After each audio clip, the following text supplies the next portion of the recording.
बिस्मिल्लाहिर्रहमानिर्रहीम। नावल मेरा हर जायज़, राइटर सिद्रा शेख। किस्मत तेरा क्या कुछ नहीं दिया था, दौलत, इज्जत, घर, आज़ादी, फिर क्यों किया ये सब। नजीब ने फिर से हाथ उठाया था जब शीज़ा रोते हुए बेड पर गिरी थी। प्लीज़ डैड, मुझे मुआफ़ कर दें, प्लीज़ मुआफ़। तुम्हें तो मैं बस नजीब वो बच्ची है, क्या हो गया है तुम्हें। नाहिद बेगम ने अपने बेटे को पीछे किया तो आफंदी साहब ने भी नजीब का हाथ पकड़कर रूम से बाहर ले जाने की थी। नजीब, बस वो बच्चे से गलती हो गई है, उससे अब तुम शीज़ा को कुछ नहीं कहोगे। नजीब, क्या पता कोई साजिश हो। चचा ने भी नजीब को समझाया था। नजीब का गुस्सा देखकर सब डर गए थे। चची ने जैसे ही अपने शोहर को इशारा किया वो लोग एक साइड पर चले गए थे। आपको क्या ज़रूरत है नजीब को चुप करवाने की ज़ीशान, अब तो मौका आया है, हमारे बच्चों की कदर हो। इस ख़ानदान को जब देखो नजीब की बेटी, उसका बेटा। शाजिया, क्या हो गया। शीज़ा भी हमारी बेटियों, बस कर दें, अब आप अपने बच्चों को आगे लेकर जाएं। दूसरी तरफ बहुत लोग ये तमाशा देखकर खुश हुए थे। आफंदी साहब ने नजीब को सोफ़ा पर बिठाया तो शीज़ा को भी बुलवाया था। अभी वो नजीब को खामोश करवा रहे थे जब उन्हें यूनिवर्सिटी से कॉल रिसीव हुई थी और उन्हें शीज़ा के साथ कल बुलाया गया था। वो होते कौन है, मेरी बेटी को निकालने वाले। नजीब ने मोबाइल दीवार पर दे मरा था। वो शदीद गुस्से में घर से बाहर निकल गया था। गाड़ी किसी सुनसान जगह पर रोक के कुछ पल को सांस ली था उसने। उसकी परफेक्ट ज़िंदगी एकदम से ख़राब हो गई थी। यह कभी परफेक्ट थी ही नहीं। बोर्ड ऑफ डायरेक्टर ने ये डिसीजन लिया है कि हम आपकी बेटी को रिस्ट्रिक्ट कर रहे हैं। How dare you. नजीब ने डेस्क पर हाथ मारे थे और वो उठ गया था। उसके सामने टेबल पर 5 बोर्ड ऑफ डायरेक्टर के थे। प्रिंसिपल और हेडमिस्टर मौजूद थे और दूसरी तरफ आफंदी साहब और जीशान बैठे थे। अभी तक वो तीनों बहुत फ़ख्र से बैठे थे। उन्हें यकीन था कि कोई उन्हें इनकार नहीं करेगा, मगर सिर्फ हमने बाकी 3 लड़कियों को भी शीज़ा के साथ निकाला है। डैम इट, इन तीनों और मेरी बेटी में ज़मीन आसमान का फ़र्क है। वो शीज़ा आफंदी है। सर, आवाज़ नीचे रखें या मैं बात कर रहा हूँ, आप खामोश रहें सब। प्रिंसिपल ने सब मेम्बरान को चुप करवा दिया था उसी वक्त। देखें सर, हम ये अफोर्ड नहीं कर सकते। हम ड्रग्स एडिक्ट अफोर्ड नहीं कर सकते। आई एम सॉरी यू बास्टर। जानते हो मैं कौन हूँ। मैं यूनिवर्सिटी को तुम सब समेत 1 मिनट में खरीद सकता हूँ, 1 मिनट में बर्बाद कर सकता हूँ। नजीब की उस धमकी पर प्रिंसिपल ने बाकी साहब की तरफ देखा था जो डांट गए थे अपने फैसले पे। सॉरी सर, आपने जो करना है करें, मगर इस यूनिवर्सिटी से बाहर जाकर हमें शीज़ा आफंदी को निकाल चुके हैं। वो ड्रग लेते और सप्लाई करते रंगे हाथों पकड़ी गई है। शुक्र है पुलिस केस नहीं बनाया हमने, वरना आपकी बेटी ने कोई कसर ना छोड़ी थी बाकी बच्चों को नशे की लत लगाने में। एक पेपर साइन करके एक मेंबर ने दूसरे और तीसरे की तरफ किया था।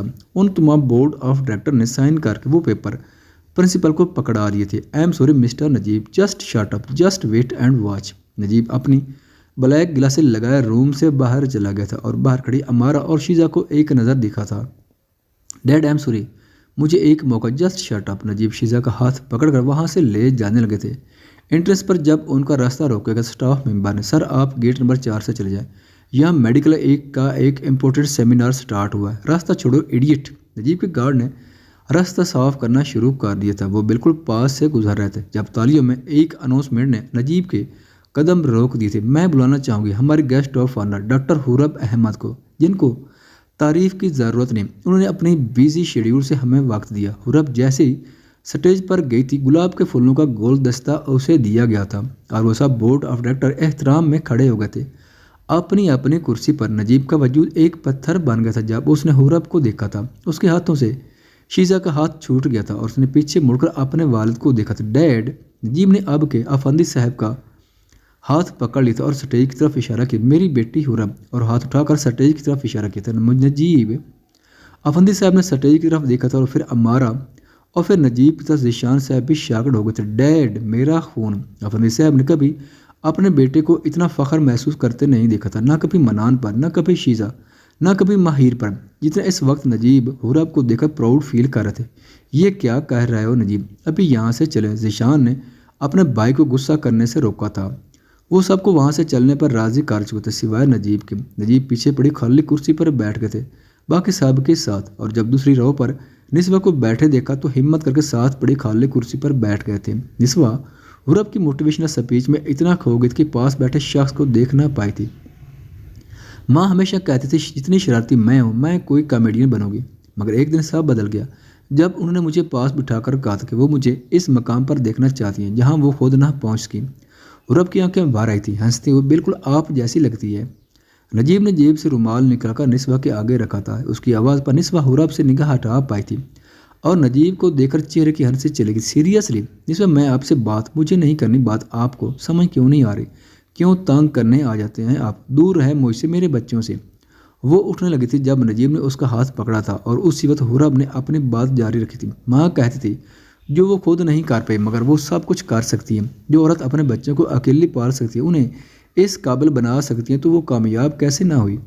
गहरा सांस लिए वो वापस बैठ गई थी। जब तक हुरब की स्पीच चलती रही, निस्वा अपना हाथ छुड़ाने की कोशिश करती रही मगर नजीब ने हाथ नहीं छुड़ा था उसका। नजीब, हाथ छुड़े, सब देख रहे हैं। देखने दे, मैंने कौन सा किसी गैर का हाथ पकड़ा है? अपनी बीवी का हाथ पकड़ा है। बीवी? या राइट बीवी। My foot, just leave my hand. और नफरत भरे लहजे को सुनकर नजीब ने हाथ की गिरफ्त नरम की तो निस्वा हाथ छुड़ाए पीछे हो गई थी और देखते ही देखते हुरब स्टेज से नीचे आई थी। एक तरफ से निस्वा उसके पास पहुंची थी और दूसरी तरफ से हुजैफा दाखिल हुआ था। हुरब बारी बारी दोनों के गले लगी थी और नजीब आफंदी खाली हाथ बैठे तकता रह गया था। वो मेरी माँ, मेरी बहन की मालूमात इकट्ठी कर रहे थे और तुम मुझे अभी बता रहे हो? राशिद को धक्का देकर वो अंदर रूम में दाखिल हुआ था जहाँ वो आदमी रस्सियों में बंधा हुआ था। तूने अच्छा नहीं किया मेरी फैमिली की इन्फॉर्मेशन आगे पहुँचाकर। मैं तुझे नेस्त नाबूद कर दूंगा। उसकी फैमिली की मालूमात इकट्ठी करो और वही सब करो जो ये लोग मेरी माँ और बहन के साथ करने वाले थे। सर मुझे पता नहीं था। यकीन जाने हमने बस कुछ तस्वीर आगे भेजी, आगे मौका नहीं मिला। वो मुआफ़िया मांग रहा था, हाथ जोड़ रहा था और मनान अपना गुस्सा निकाले उस जख्मी हालत में छोड़े उसके सामने बैठा था गन निकाल कर। किसने भेजा था? सर मैं। किसने? एक फैर उसकी टांग पर लगी तो जबान से एक ही नाम निकला जिसने मनान के तन बदन में आग लगा रही थी। नजीब आफंदी। सर उन्होंने हमारे बास को बहुत बड़ी रकम दी थी सब मालूमात निकलवाने के लिए। नजीब आफंदी। वो गुस्से से चिल्लाया था। गन की बैक साइड उसके सर पर मारकर रूम से बाहर आ गया था। सर बात सुने। मनान यार बात सुन, कहाँ जा रहा है गुस्से में? वो दोनों ने ज़बरदस्ती मनान को पकड़ ली था। नमाज पढ़ने जा रहा हूँ, जुम्मा की नमाज नहीं पढ़नी। वो गन गार्ड को देखकर वहाँ से सीधा घर गया था। मनान कभी कभी मुझे कंफ्यूज कर देता है। वो कौन है? कभी इतना ज़लम तो कभी इतना नरम। मनान सर मैं अपनी माँ की अच्छाई है मगर नजीब अफंदी का खून है अंदर। जिस शख्स की हालत देखी आपने, जिस दिन उनका ये रूप उनकी वालदा के सामने आ गया, तो अल्लाह ना करे कोई ऐसा दिन निस्वा आंटी के सामने आए, वो मर जाएगी। मनान की तरबियत में उन्होंने अपना आप भुला दिया। ले दे के उनके पास ये दोनों ही तो हैं। मैं आखिरी सांस तक आप दोनों की हिफाजत करूँगा माँ हुरब। मनान घर में जैसे ही दाखिल होता सामने वाल पर उन दोनों की तस्वीर देखकर उसके चेहरे पे बेसख्ता मुस्कान छा गई थी। वक्त आ गया एक और सरप्राइज दूँ आपको मिस्टर नजीब आफंदी। मनान ने फ़ोन निकाला था। 100 दर्द हैं, 100 राहत हैं, सब मिला दिल नशीन एक तू ही नहीं। मिस मनीषा, मनान सर आपको बुला रहे हैं। मनीषा जल्दी से फायर के मनान के कैबिन की तरफ भाग गई। ये रिपोर्ट रेडी की है? मनीषा जैसे कैबिन में दाखिल हुई, मनान ने फाइल उसकी तरफ फेंकी थी। मनान यार just stay out of this. Miss Manisha, मैं आपको काम करने के पैसे देता हूँ, ये सब फजूलियत की नहीं। कर क्या रही थी आप सुबह से? वो सर दरअसल डोंट स्टिमरिंग जस्ट एनफ। दफ़ा हो जाए, मैं और बर्दाश्त नहीं कर सकता आपको। Just get out. मनान ने कैबिन का दरवाज़ा खोला था और मनीषा को ऊंची आवाज़ में निकाल बाहर किया था और वो भी सर झुकाए वहाँ से अपने डेस्क की तरफ गई थी। अपना मोबाइल और पर्स उठाया वो ऑफिस से रोते हुए चली गई थी।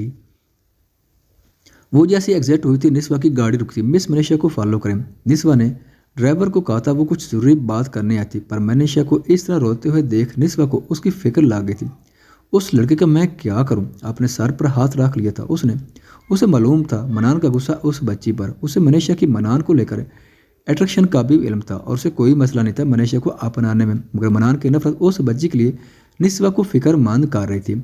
मेरी लाडली बेटी मनीषा, बाबा आई लव यू टू। बच्चा कैसे कहें हम अपनी दास्तान।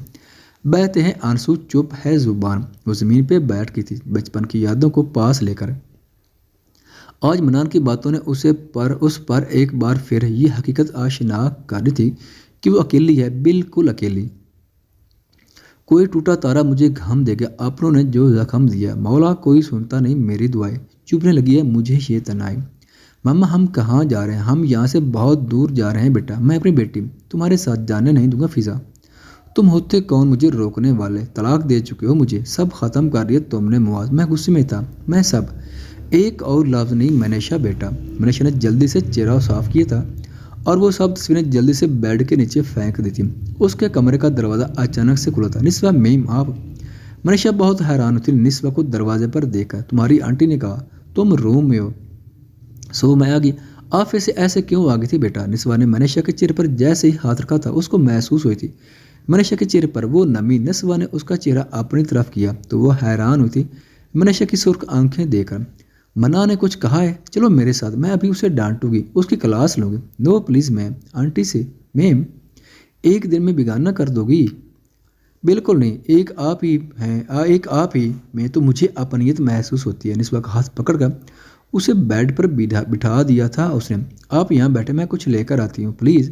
मनीषा जैसे रूम से बाहर गई थी निस्वा के नंबर पर कॉल आने लगी थी। वादा खिलाफी कर दी ना निस्वा? मैं बहुत खफा हूँ आपसे। हुज़ैफा की शिकायत सुनकर वो बेड से उठी थी हंसते हुए। नहीं कि वादा खिलाफी, अभी शादी को कुछ दिन है मिस्टर हुज़ैफा, मैं ज़रूर अटेंड करूँगी, इसलिए जल्दी में वापस ताकि यहाँ कुछ पेंडिंग वर्क मुकम्मल करके वापस जाऊँ। इंशाल्लाह पाकिस्तान वापस आऊँगी तो कुछ दिन रुकूंगी, पक्का वादा। जी सर, पक्का वादा।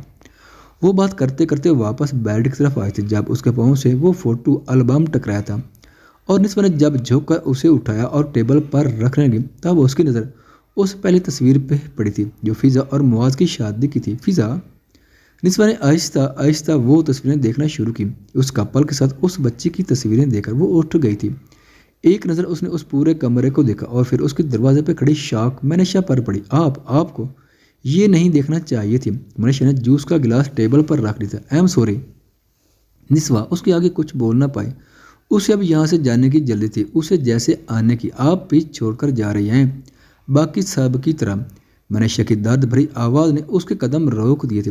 वो जैसे ही पलटी थी मनीषा ने भी मुंह फेली थी। आप भी जा सकती हैं, आपका नफरत करना जायज़ है, सो आप कीजिए, पर बेरुखी इतनी मत रखिएगा कि मेरा दिल मुकम्मल टूट जाए। मेरे दिल में आपका मकाम मेरी सगी माँ से भी ज़्यादा है। मनीषा इस वक्त कुछ कदम का फैसला तय किए आगे बढ़ी थी और मनीषा को अपने गले से लगा लिया था उसने। बेटा मुझे मत रखो, मैं किसी का भी सामना नहीं कर सकती।